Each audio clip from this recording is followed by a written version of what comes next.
In today's episode of Geeks on Trial, we're talking about canceled TV shows that we wish got another season. Then for our case, we're switching gears to Dungeons and Dragons. Is it okay to railroad your players or set them on a guided path without giving them room to stray? Stay tuned for our verdicts. What you are listening to is real. The parties involved are not cool. They are actual geeks with a case pending in the court of public opinion. The party's case has been dismissed, and the dispute will be settled here on our podcast. There will be no lawyers. There will be no witness testimony. The judge's decisions are final. Hello, I'm Judge Ivan. I'm Judge Jonathan, and this is Geeks on Trial. Today's case, Railroad Rage. Welcome to Geeks on Trial. This is the podcast where we settle petty disputes between actual geeks over movies, video games, board games, and more. If you'd like to submit your own geeky case for a future episode, you can email us at geeksontrial@gmail.com. You can also support the show over at patreon.com/geeksontrial for just a few bucks a month, and you'll gain early access to both our audio and video episodes. Blah, blah, blah, blah. You've heard it all before. Oh boy, it's happening, folks. Mm-hmm. This is when we're phoning it in from here on out. You guys just listen to another episode. It's fine. I could probably just edit the things together at this point. Yeah, maybe. You could. You know what would help? But you know what would help this? Give us your money so we don't have to keep saying this over and over again, and it makes us worthwhile. For Christ's sakes, you cheap bastards. And bitches. Oh, well, there you go. And anything in between. There you go. I'm a feminist, you see. You see? Oh, no, we've got a whole... Yeah, you got to get that or you're not a judge. We've got a whole case, of course, this week like we always do. But before we do, you got any banter? You got any topics we can gab about to fill time and give something for the people to have a little extra juice in their step? No. Okay, I guess we get right to the case this week. So we are fans of the television shows. We love TV. We love old shows, new shows, and mainly the old shows that we were babysat with and raised by. And are there any TV shows that are off the air now that you wish were brought back to television? That had an extra season. Right. You're wondering what canceled shows, mm-hmm. or maybe not canceled, maybe just shows that ended anyway they ended. Would we like to see get an additional season? Mm-hmm. Yes. What television shows do you think would have a... Mm-hmm. Sorry, that's for nobody that's alive who's listening to this podcast. Well, certainly not for the ones who are listening. Right. Ones, at least the ones who are watching have a shot at that one. The ones who are listening, go double dip. Go give us the extra view. So yeah, folks, you put an envelope on his head. Why'd you tell them? Well, they don't know what kind. So yeah, what shows that ended either before their time, had a well-written ending, were canceled, whatever? What shows do you wish had a new season? Now, here's the important question about this conversation starter. When we ask this, is the hypothetical that the show gets a new season today? Or is it as if the show had another season like that aired at the time the show had started airing? That's a good question. Now, I wish, it's to come back today. These characters in 2023 come back, and if they're dead, they come back from the dead. This is the modern trend of the Fuller House. This is the reboot season. Yes, that we're getting the Frasier. Maybe not a reboot. Just like it never ended before. You come back. It's the same, same apartment, same house, same whatever. Everything's the same, just new. And I guess that people have aged. We'll take that into account that they have aged. I get Arrested Development, I guess, is the right, but good. Ideally, in this hypothetical, we're hoping that it's good. Right? Are we confirming that it's good? Oh, that's another question. Is it guaranteed to be good, or do we have to roll the dice on that? Well, wait. I do have to ask: is there anybody who watches the show who thinks the new seasons of Arrested Development's good? Because you owe us more. Let us know. So, because that definitely changes my answer. Because there's been, over the course of my life, many shows I've been very sad that ended. But for instance, like Freaks and Geeks is a classic canceled too soon show. I mean, I would watch a new season of that made today. But I'd prefer if those actors were still the age that they were then for it to kind of make sense. Now, you know for what that, I mean? I guess that would be a reboot, but like because they wouldn't still be in high school or whatever. Yeah. But it would be interesting because they're all, I would say 95% of them are famous actors at this point. And like it would be interesting to see them as they've changed over the years come back and take on that role. That might be more of a movie I'd like to see that would be than a show. Yeah. I mean, like I said, I would watch it.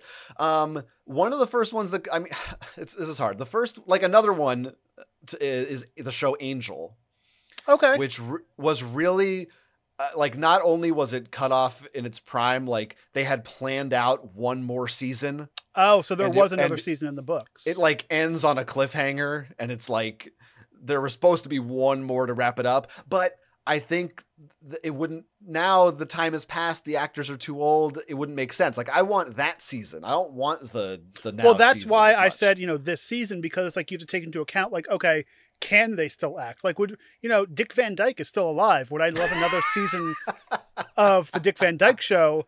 Or would I be like, oh, this 90-year-old man tripping over an ottoman in his living room? That's a little cringe, So I think for like the answer, if you have an answer, go ahead and give it. Mine, I've just been, it has been done, but I would love a Seinfeld. You would. That's stereotype. I would love to see, because how much would actually change besides, technology, like storylines would update. But I feel like all of these characters, except for one in particular, Michael Richards would be a little problematic. But like, all of them are basically in the same boat that they were before. Jerry's still doing stand-up. George would probably still be like living in like a shitty job or living at his parents' house. Or, because I've seen this written up too, George would still be in jail. We have to, taking it from how the last episode ended. Spoilers for the season finale, series finale of Seinfeld. They went to jail. I want to see what happened after jail, because they did the Curb Your Enthusiasm. The Curb episode. But like that wasn't like, they kind of ignored that they went to jail, I think. Yeah, I don't think that.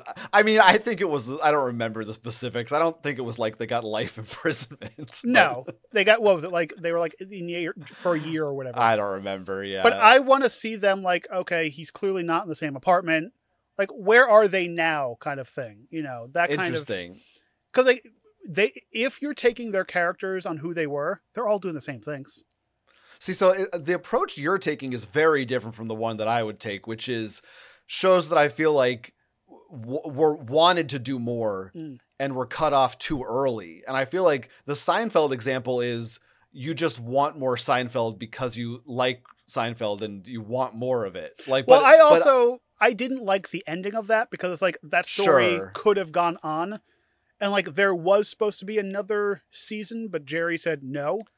But I think that was the right decision. It wasn't that there was supposed to be another season. It was that NBC wanted, and they would have paid for it forever. Right. But I think Jerry smartly said Larry David had already left at this point, the show. So it like wasn't, to me, the last two seasons of Seinfeld, although I still love them, there's a clear step down.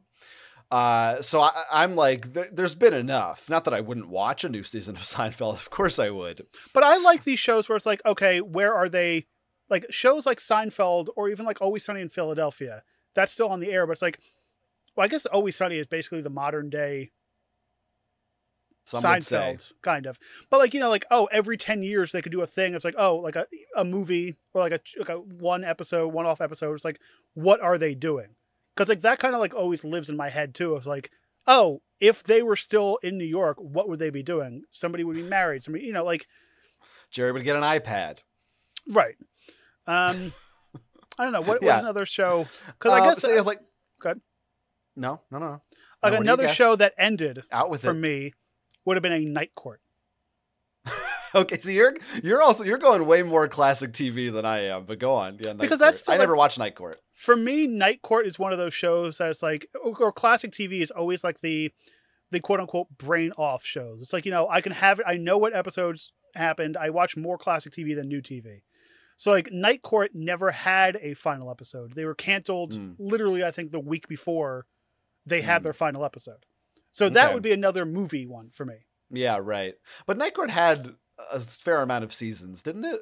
Or am I wrong? I want to say at least 5, but that's what in my head I'm like 6 or 7 or something. But now I don't know. There is a new Night Court now in production. Day Court. Yep, it's just called Court. See, for me, show.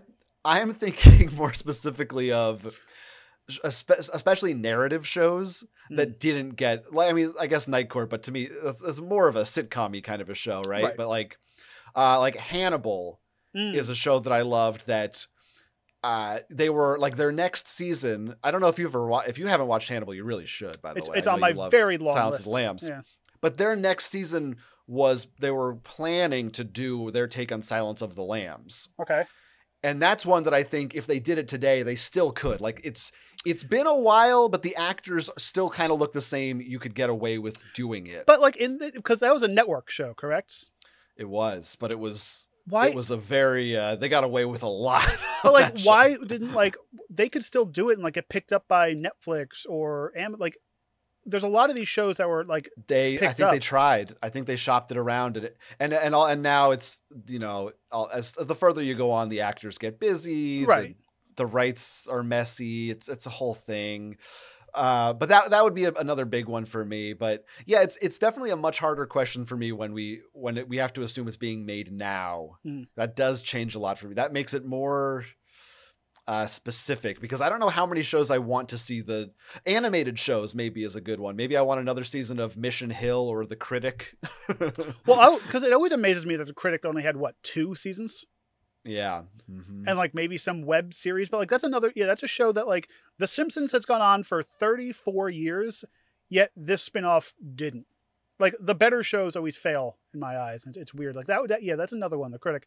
Because like what are they're all still alive. Well, it's true.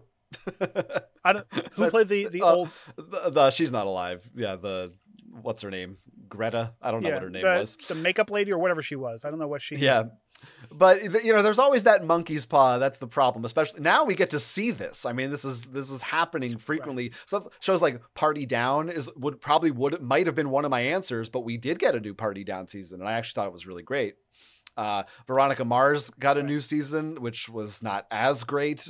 So it's like we're living in that era now. It's not like a pipe dream anymore. It's like there's the new Frasier, which I've heard things about, which it's technically Frasier. There's only like one person that's coming back. They should call it that. Technically Frasier. But have you heard anything? It takes place in Boston. Futurama just came back with another new season. This is like the 4th time they've come back.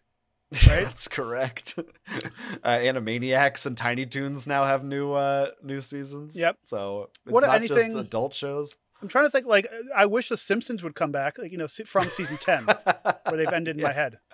Can we, let's pretend it ended and bring it back again like it's new. But yeah, it definitely sounds like we do have 2 different paths, but it's like, it's kind of the same. Like, it's not like, there's no shows that I want that kind of ended. Like, Seinfeld ended, but like it ended openly. It was like an open ending. Right. But like, there's nothing like, sure, Curb Your Enthusiasm. Yeah, it's ongoing, but he needs to hurry up. I think there's a new season coming, by the way.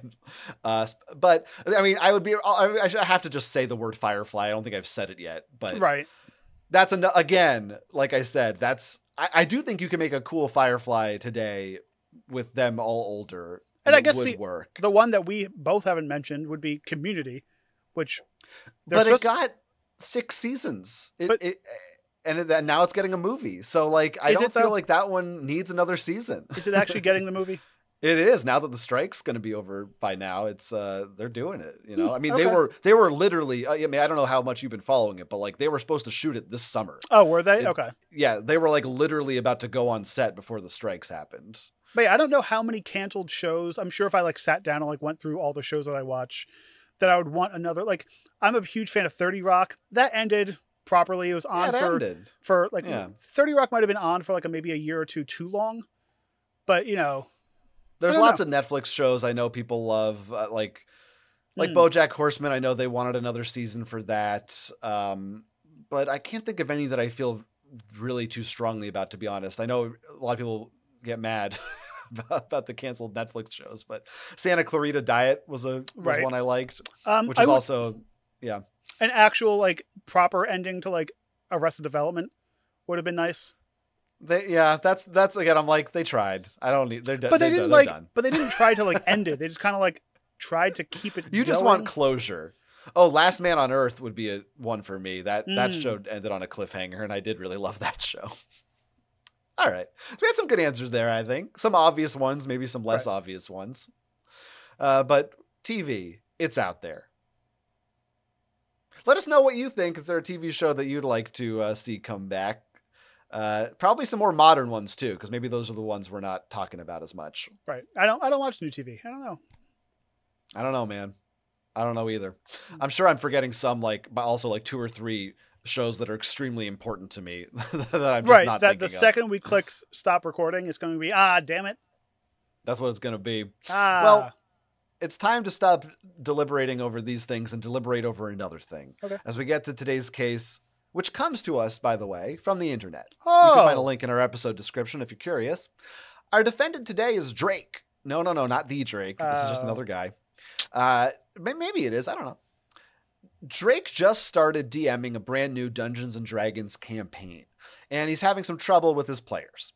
You see, the group has defeated their first big group of bad guys, but the boss of said group escapes at the end of the fight. And now it's up to the players to chase after that boss, which they're all eager to do so, except for one. This player, we'll call him Bill, decides he's going home. Bill says his character has no dog in this fight, doesn't know these people, and just wants to go home. In character, I'm speaking, of course.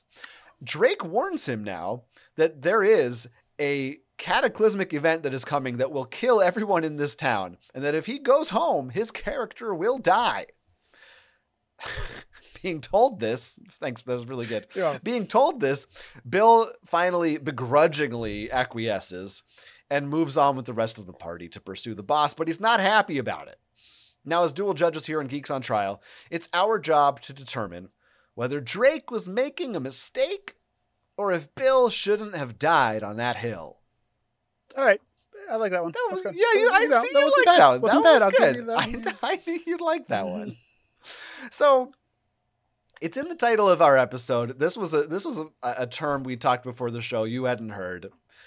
But the kind of the focus of this case is railroading, which I'd be surprised if this hasn't come up in one of our D&D episodes, at least tangentially, but maybe it hasn't. I don't know. But, well, I don't pay. These are unplugged. Sure. Your ears, you mean? Yeah. Just like my Jimi Hendrix CDs. I don't know. What the fuck am I talking about? The man who is the king of electric guitars. He must have it. Doesn't he have an unplugged? I think he has an unplugged. Died. Doesn't matter. Anyway, railroading is the term that I'm talking about. Right, we're filming. Okay. And for people listening, I've been on a choo-choo. I've taken the train. Who may or may not be familiar. I'm just going to move past this. I like the 90s song with railroading or role-playing games in general. The term is describing the act of a DM forcing their players onto a specific path, sort of doing saying, if you said to your group, your characters go to the next town now, and this is what happens to them, as opposed to saying, what do you want? Where do you want your characters to go? I'll lay out the facts for you, and you decide where they go. You're keeping them on the rails, to use a video game term. Exactly. Oh, that's a video game term that you know? It's kind of the same thing, I guess. Oh, like on rails, like an on rails shooter. That's what you idiot. Yeah. Okay. Well, I don't know that was necessary, the name calling. Oh, but it's fine. I said that out. You did. Damn. Yeah. Well. But it's okay. It's okay. And typically in role-playing games, this is seen as a pretty big NN, which stands for no. And generally people do not like it. I don't know. Well, we've played D&D games before. We've talked about this before. Have I ever railroaded you? You've railed me before, but I don't know if you ever railroad me before. What? I don't know. You put me on a rail and you plowed right down the. Anyway, I don't know if I've ever noticed if you've done this or not before, but I understand it. In a script writing sense, and how's that water? It is, let me tell you, stale. So, like, sometimes, speaking of stale, sometimes in a script, in film and TV and stuff like that, you need to, like, you need to keep people on the tracks and, like, force them into paying attention to certain things. And I feel like in D&D, you do have to do that occasionally, either in a planned method, or, like, if you see your group as a whole, like, kind of going off the rails. I see where that comes from now. You have to put them back on track. That's another... Anyway. Wow. I love it. So, like, I see, like, as a DM that you have to do that to keep everything going, keep the party on board. And I don't think that, like, it's a major issue, this thing that we're talking about on this episode. Well, I think there is an art to doing it, and an art to doing it in a way that is subtle. Right. And does not make your players feel like they're being railroaded. Mm-hmm. There also can be the danger of not giving your players enough direction. Right. I guess it would be like with improv, like, okay, we have this scripted thing that you have to improv off of. It's like, well, is it scripted or is it improv? Like, I could see, like, where, like, it's not the same thing. Like, you know, you're losing your freedoms. The complicated thing about D&D and other role-playing games is that it is kind of both. It is a mixture of both. And like a lot of our D&D discussions, this comes down to the play group and what they prefer. Some groups may be totally fine. They want to be told, they want a list of quests. They want to know how to complete them, and they want to know where to go to do it. Some groups will just want a total sandbox experience. They want Grand Theft Auto. They want to walk into town and say, I'm going to go there, I'm going to go there, I'm going to leave, I'm going to go to the river and dive underwater and see what's under the bottom, even though that has nothing to do with anything. Now, as a DM, what do you prefer? What do I prefer from the players, or what do I prefer to do? Both. Like, do you prefer, like, you know, do you prefer everyone to go on their own and you kind of have to, like, think really quickly on the whim right there? Or do you have a script that you want us to follow and it upsets you when we don't? Well, as a DM, the less work I have to do, the better. So then, I mean, yeah, the hardest part of any D&D session is the prep work. So you would prefer if we were to yes ands more of the D&D game, and you can come up with it on the spot. So you'd prefer the work in the moment than the work beforehand. I think that's true. It's kind of hard to say.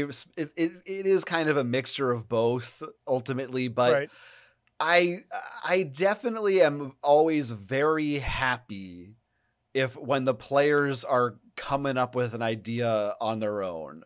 But that can be more pressure if their idea is something I didn't plan for that I now have to come up with on the fly.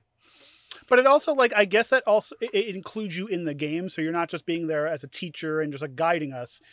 Being a DM, you're, like, also role playing along with us to figure out, oh, they're diving underwater. I didn't think they were going to go into water. Can they go in water? You know, like, you have to figure out if these creatures that you have are, you know, able to work along with their story. Yeah. Yeah. And you always want to encourage the players. And as you said, yes. And, cause that's, you know, like D&D is just improv at the end of the day. And that's what you want to do, as we know from our UCB classes. Right.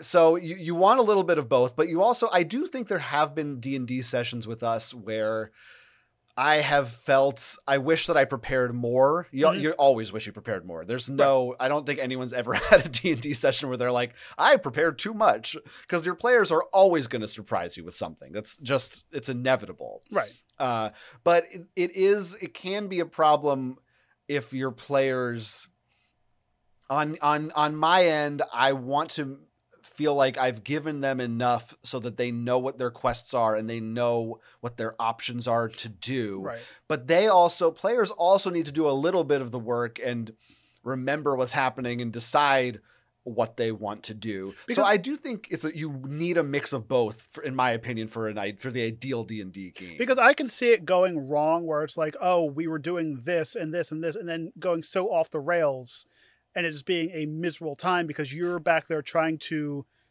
upkeep, and there's no like, you can tell when personally I can tell when you've prepared and you are going off book, because it's like, oh, you were like, oh, there's a glass sitting on this table, there's something over here, and then we go into the wild and it's like, well, there's a bunch of trees, want to roll? Like no, you can't tell, trust me. Oh, what? In my notes I wrote there's a bunch of trees. Do you want to roll? Well, I think the best example of this kind of a thing is from the Harmontown podcast. What's that called? Exactly, which is no longer on the air, which people who don't know, this was Dan, we talked about Community earlier. This is Dan Harmon's old podcast where they used to play D&D, and he and the other players were usually drunk and usually goofing around. Right.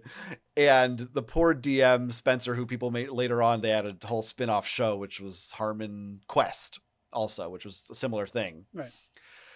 And this was like the ultimate, there was later on at one point where, Spencer, the DM, would have detailed copious amounts of notes and dungeons and bosses and quests planned. And literally at one point, the group is like, we want to be potato farmers. Right. And he had to change everything up. We're just going to go to the store, start planting potatoes. And then he's talked about this since then. Like he would, for the next week, then he would be like, all right, I'm going to write up a list of potato quests.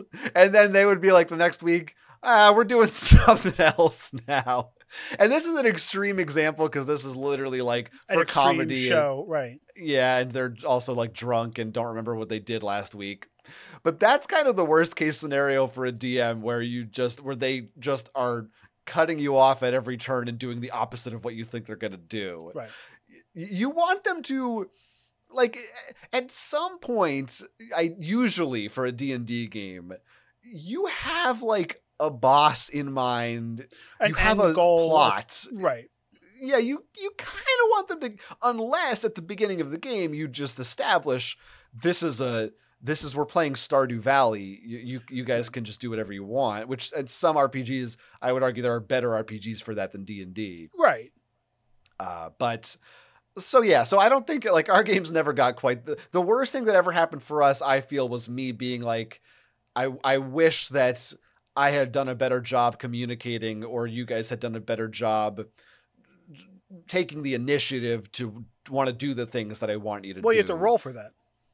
Yeah, I had to roll, and I usually roll poorly on everyone's. Well, the only there are times where it's like you can tell where it's like, okay, we've been playing for let's say 4 hours or whatever, and it's like it starts to dip as we get tired, or it's later in the night. So that's a different subject altogether, because like you have to learn as a DM or as a group how to call it quits and make it that way. But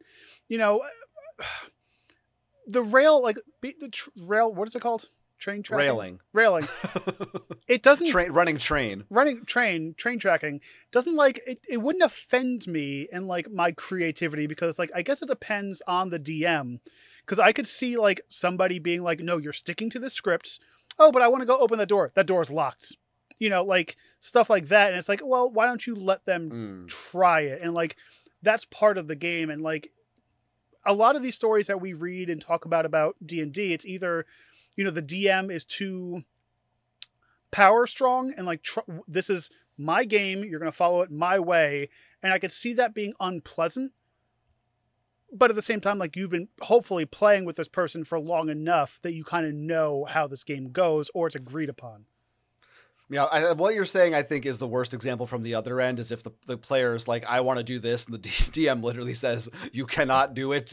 And they, right. I mean, it depends on the scenario, but if they're saying that too much, then it's like, okay, like what, I guess I'm just going to do whatever you tell me to do. Well, and that's, because as a DM, I'm sure it's like, you start hearing that, it's like, okay, do you not trust me as a DM? Like, you guys elected me or paid for me to be your DM. Like, there's a reason why you pick one person over the others or whatever. Again, there's a line of not letting the player do anything, and then also the player being like checking every building in the entire town, and eventually you're like, look, there's nothing in those buildings, okay?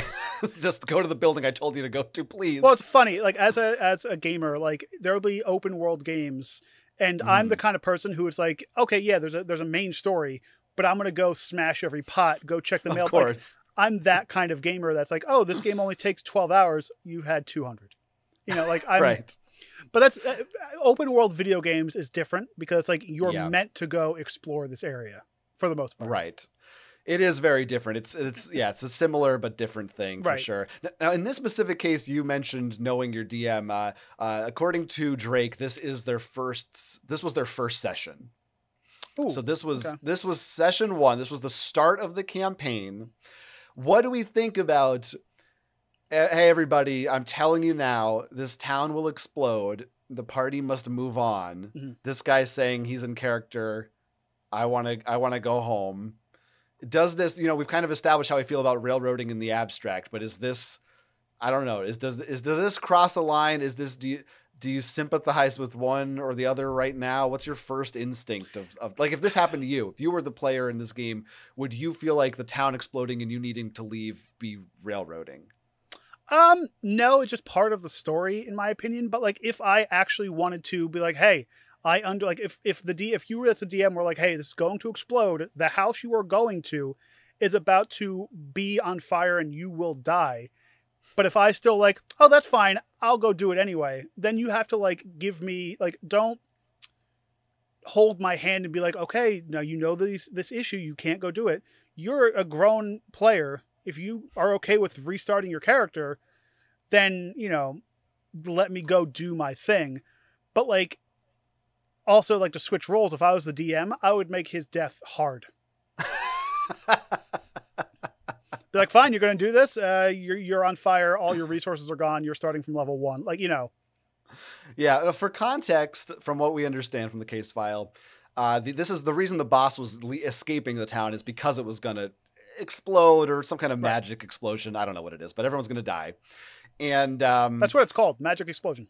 Mm-hmm. So everyone in character, I'm pretty sure, is aware. It's not like this isn't a purely meta thing. I'm pretty sure the characters know that this is going to happen, or at least they have an idea that something like bad is going to happen. It's a bomb go beep, And I guess there is an argument you could make that maybe the DM should, if they wanted to be real magnanimous about it, maybe they should just say, okay, like maybe your character has some, I don't know, maybe if they roll well enough, they get that deck save or whatever it is, maybe they find it, maybe they've got a hidden bunker in their house. Right, and kind of maybe play along there with is it. a way. But you're also like, this is very early to be splitting the party. Right. And that it can be pretty annoying too, to have to, and for the DM and for the rest of the group to have to sit there now and go back and you have a separate story just for this one guy. Right. But before, does he want to meet up with them again? It sounds like he doesn't. It sounds like he's like, my character doesn't care about this. Well, at that point, at the end of the session, I would be, and if this character, Bill is the Drake's, okay. If Bill's like, okay, I'm going to go and my character dies, he'd be like, okay, your character dies. You can't rejoin the game. Because it clearly sounds like, well, I mean, to go crazy, it clearly sounds like they are either not okay with what's going on and don't have trust in this, in Drake and his cell phone ring, whoever the song was. I was trying to... Cell phone bling. That's it. Hotline bling. Wow. So anyway, so like, then maybe like, you write this character off because it sounds like they maybe don't want to be in the game. It's hard to tell. And like, it is like, there have been times in our numerous D&D sessions that's like, oh, I could go off and do this by myself, but it's not fun because like, it's just you and the DM. Like part of D&D for me, especially playing with a large group, is playing with a large group. Yeah. Cat just meowed. I don't know if you heard that. I did. Sometimes it can be fun, I think, for like a session or here and there or part of the session, or it'll make sense if it's part of that character's storyline. The thing that makes it extra strange here is that it's so early on in the game. Right. And that like if you just made this character and presumably you kind of knew the direction of the beginning of the story. Like Right. usually a good DM will give you that outline to start. Why would you make a character who has no inclination to go on the quest? Right. And like you just like assuming like going with the storyline, you all met up together and you're a group together. It's for you to be like the kid to be like, nah, I'm good. I'm gonna go on my own. Like this is day one. Assume it. Like like you don't have you need a group at this point to like help protect you. You're a level 1. And part of me kind of is saying, well, it's maybe as their character, maybe it's, I don't know. Again, I don't know why they designed it this way in the first place, but if that is how their character is, maybe there's something interesting about being the reluctant character and all that. But or like in their backstory or something, like. But I could even see going as far as like they want to turn back, but they have no choice. They're a reluctant character in your party can only be fun for so long. Right. Until it just becomes annoying for everyone else to be like, Bill never wants to do anything that our group wants to do. And at that point, like as the DM, is it your responsibility to like keep writing 2 separate storylines, or do you just be like, hey, maybe take a hike? Yeah. And I don't think that to me, it's not too bad of railroading. It might be a different thing if this was 10 sessions in, but to me, the town exploding, that feels more like, in a video game RPG where a lot of times you'll fight it's kind of a cliche. The first boss you fight very early and you actually can't beat them. Right. It's creating a backstory. It's the cold open. It's the opening scene. It's the thing that launches you for the rest of the game. You want something exciting and dramatic to happen. Well, because I'm assuming this bomb going off or the city exploding is supposed to be what bonds them over everything. Oh, our home neighborhood blew up. Now we have to go find a new neighbor. Like it's that kind of thing where it's like, I see where the DM is going with this. Yeah. So we're pretty, I'm trying to come up with, compassionate other sides of this argument. Well, it's good that you and I, like, you've played D&D and been a DM, like, and I've only been a player, but like, it's good that we have this back and forth because, like, our game, like, there were times where it's like we went off the rails and we have like goofy sessions or whatever, we do stupid stuff, but like normally we all agree roughly together and go on and do things where it's like, I'm trying to figure out the issue of, okay, fine, let him go and get blown up. Like you have to give him don't fight to be like, oh, you shouldn't do that. Give him a consequence. But like, if you go there, it's a 1 in 10 chance that you're going to get blown up, or 1 in 20, he's telling him it's 100% in this case. Right.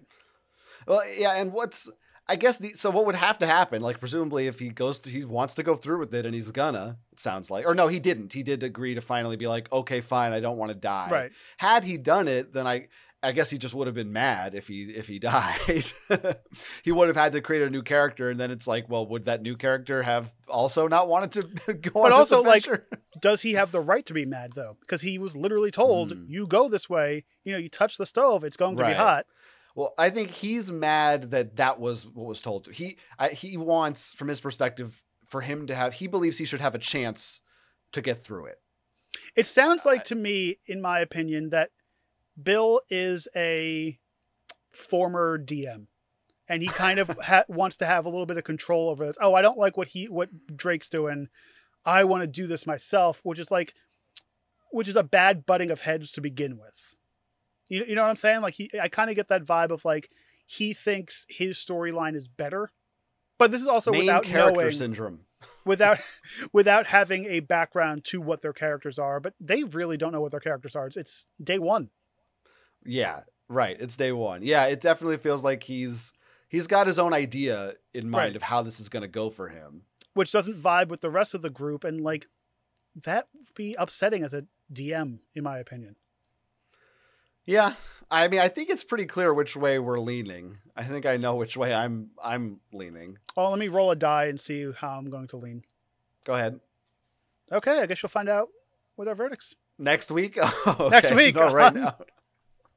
All right. So I'll begin with my verdict here. And We'll see. I think we're on the same page, but perhaps people could accuse me of being biased for siding with the DM. But while I think there are arguments to be made for Bill that it's his character and he can do whatever he wants with it, I think this is so early in the game that I really don't see the potential fun side of this choice he wants to make. Right. And it doesn't make sense to me this early on.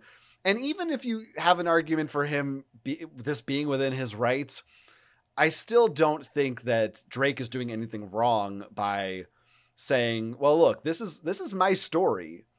It's not like I'm not restricting your agency. You can go there if you want, but like there's this thing that's happening. It's gonna blow up. It's like if I create a volcano and you say, well, I want to walk into it.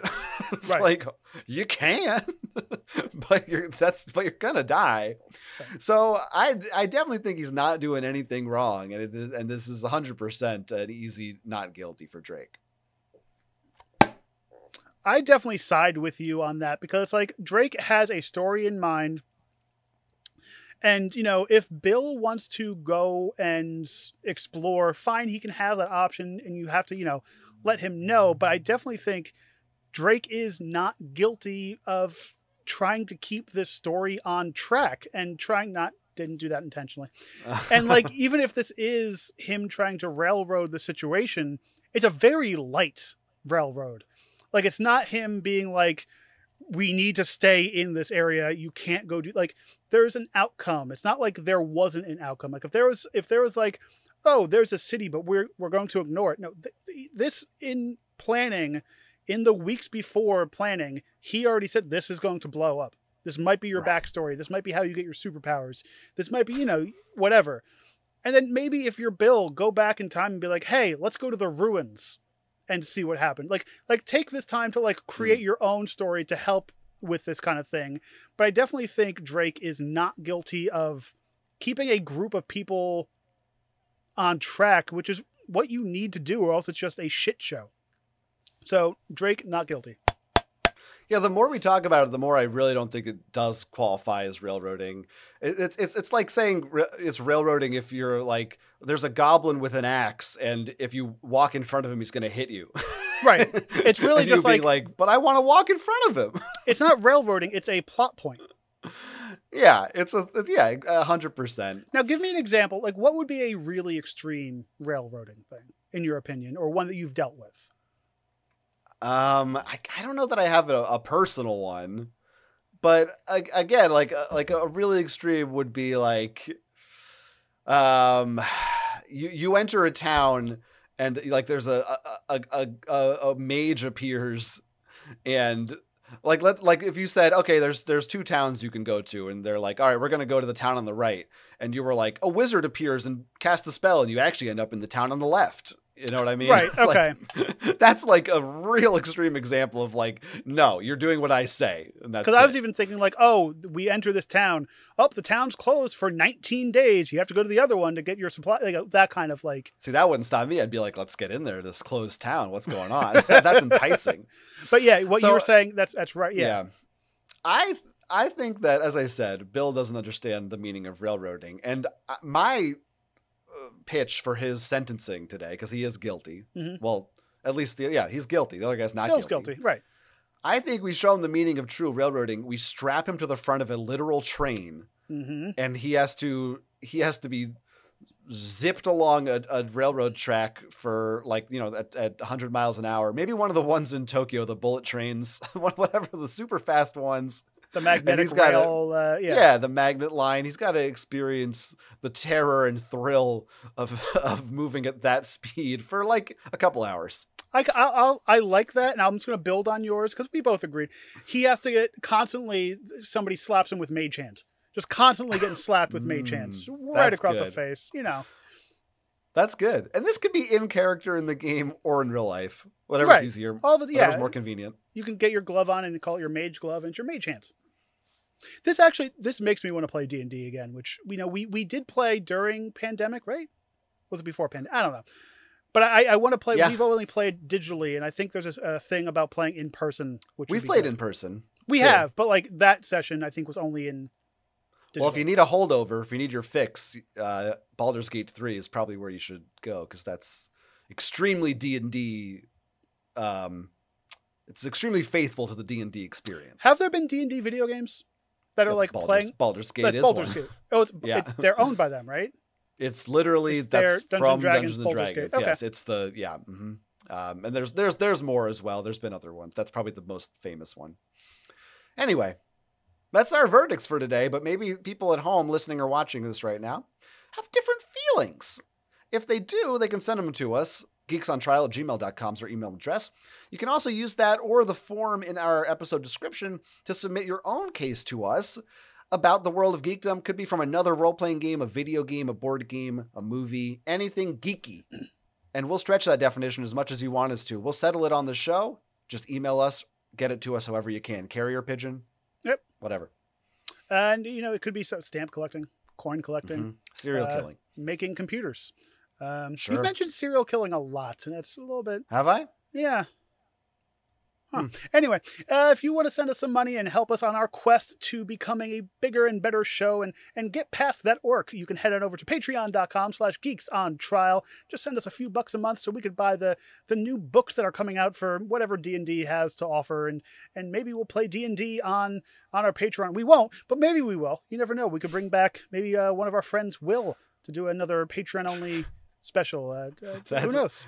We get enough patrons. We'll do whatever the hell you ask us to. You throw money at us, we'll dance. It's that kind of show here, folks. And where can people find you? You can find me on the internet at my personal website, jonathanestes.com. There's links to all my social media accounts, my videos I make, and my other podcasts. It's all on there. Check it out. It's a lot of fun, I like to say. You can find me at ivanhan.com, where you can follow all 3,000 different social medias that are popping up every day, and some of them I keep track of, some of them I don't. Just find all my stuff there, and of course, the Snack Guy on YouTube. Great. I loved it. Good episode. Everyone agrees. Everyone agrees. And until next time, I'm Ivan Hahn. I'm Jonathan Estes, and this has been Ya Geeks on Ya Trial.